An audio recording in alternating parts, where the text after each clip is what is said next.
बिस्मिल्लाहिर्रहमानिर्रहीम। स्टूडेंट्स अस्सलाम वालेकुम। You are watching Easy Science with Abrar Tanoli.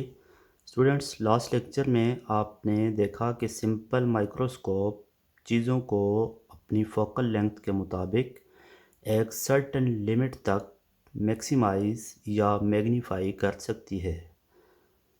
अब अगर हमें उससे भी ज़्यादा किसी चीज़ के मुतल्लिक़ डिटेल्ड इंफॉर्मेशन की ज़रूरत हो तो जो इंस्ट्रूमेंट यूज़ करते हैं वो है compound microscope. Optical instrument use to see magnified image of very small object. ऐसा इंस्ट्रूमेंट जो छोटी चीज़ों का मैग्नीफाइड बड़ा इमेज दिखाता है। कंस्ट्रक्शन में स्टूडेंट्स, इसकी कंस्ट्रक्शन में 2 कन्वेक्स लेंसेज यूज़ किए जाते हैं। कितने लेंसेज? 2 convex lenses. ये मैंने अलग अलग डायग्राम्स बनाई हैं।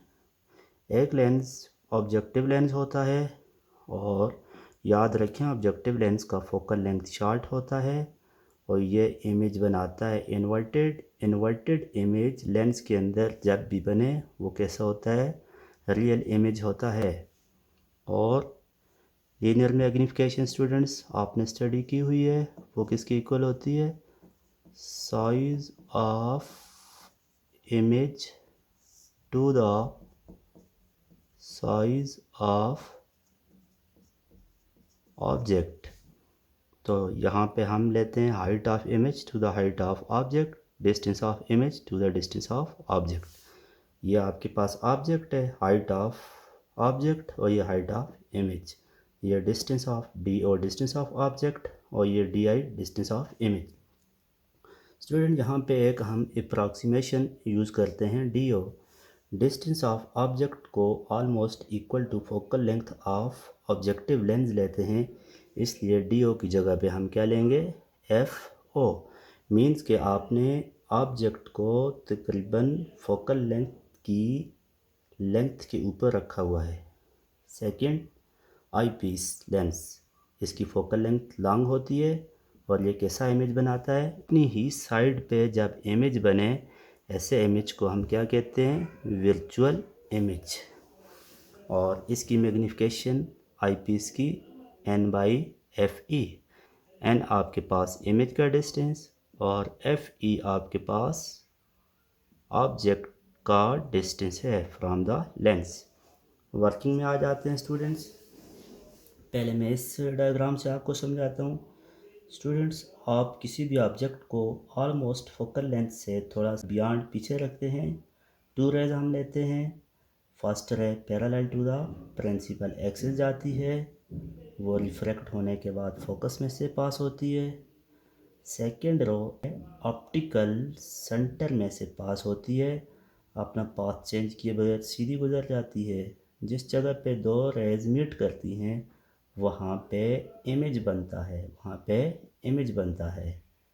ये हो गई आपके पास ऑब्जेक्टिव लेंस आ गया। अब आ जाते हैं स्टूडेंट्स, ये ऑब्जेक्टिव लेंस से आपके पास जो इमेज बना था, यहाँ पे आई पीस के लिए ये ऑब्जेक्ट का काम कर रहा है। ऑब्जेक्टिव लेंस के लिए ये इमेज था, लेकिन इधर से आप देख रहे हैं आई पीस के लिए ये क्या है? ऑब्जेक्ट है। अब इससे भी 2 रे लेते हैं। फर्स्ट रे जो parallel to the principal axis जाती है, वो रिफ्रैक्ट होने के बाद फोकस में से पास होती है। सेकंड रे जो ऑप्टिकल सेंटर में से पास होती है, वो अपना पाथ चेंज किए बगैर सीधी गुजर जाती है। इस साइड पे ये दोनों रेज किसी पॉइंट पे मीट नहीं कर सकती। वर्चुअली अगर हम इन रेज़ को बैकवर्ड डायरेक्शन में बढ़ाएं तो ये एक पॉइंट पे मिल जाती हैं। जिस पॉइंट पे मिलती हैं आपको एक इमेज नज़र आता है, और आप कंपाउंड माइक्रोस्कोप से जो फाइनल इमेज लेते हैं वो ये होता है। इसको आप देख लेते हैं।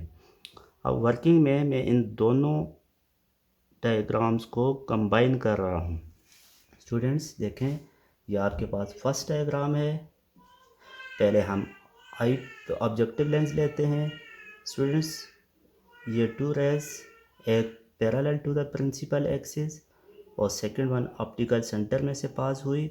उसने यहाँ पे इमेज बनाया ऑब्जेक्टिव लेंस के लिए जो इमेज है अब आई पीस के लिए वो क्या है, ऑब्जेक्ट है। यहाँ से टू रेज लेते हैं, एक parallel to the principal axis, आगे जाके वो फोकस में से पास हो जाती है, एक ऑप्टिकल सेंटर में से पास होती है जो अपना पाथ चेंज किए बगैर सीधी गुजर जाती है।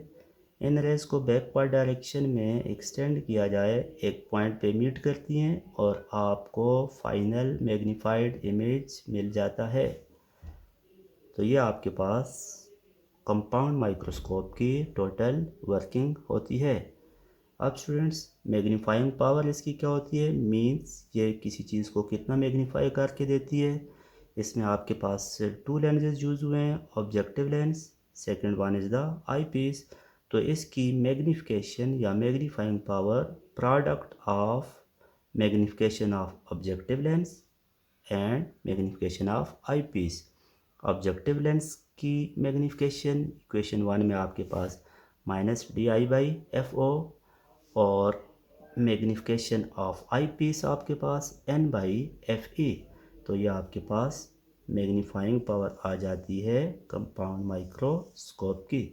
स्टूडेंट यहाँ से आपके पास इस चीज़ को देखें तो अगर आप मैग्नीफिकेशन को इन्हांस करना चाहते हैं, ज़्यादा किसी चीज़ को बड़ा करना चाहते हैं, तो आपको ऑब्जेक्टिव लेंस और आई पीस दोनों की फोकल लेंथ शॉर्ट रखनी पड़ेगी। जितनी फोकल लेंथ शॉर्ट होगी कंपाउंड माइक्रोस्कोप उतनी ही ज़्यादा मैग्नीफाइड इमेज आपको देगी। तो एमसीक्यूज़ में ये क्वेश्चंस आ सकते हैं आपके पास। कौन से क्वेश्चन कि ऑब्जेक्टिव लेंस का फोकल लेंथ कैसा होता है, शॉर्ट होता है, और ये इमेज कैसा बनाता है, रियल इमेज, क्योंकि इन्वर्टेड इमेज कैसा होता है, रियल।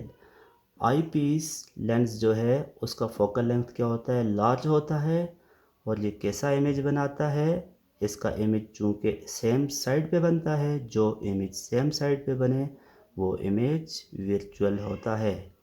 स्टूडेंट्स अगर आपको इस चीज़ की समझ ना आई हो तो डिटेल इन्फॉर्मेशन ये फार्मूला डिराइव करने के लिए मैं एक नई वीडियो आपके लिए बना सकता हूँ, लेकिन उसके लिए आपको कमेंट सेक्शन में अपना फीडबैक देना होगा और मेरा चैनल सब्सक्राइब करें और ज़्यादा से ज़्यादा लोगों में शेयर करें ताकि ज़्यादा से ज़्यादा लोग इससे मुस्तफ़ीद हो सकें।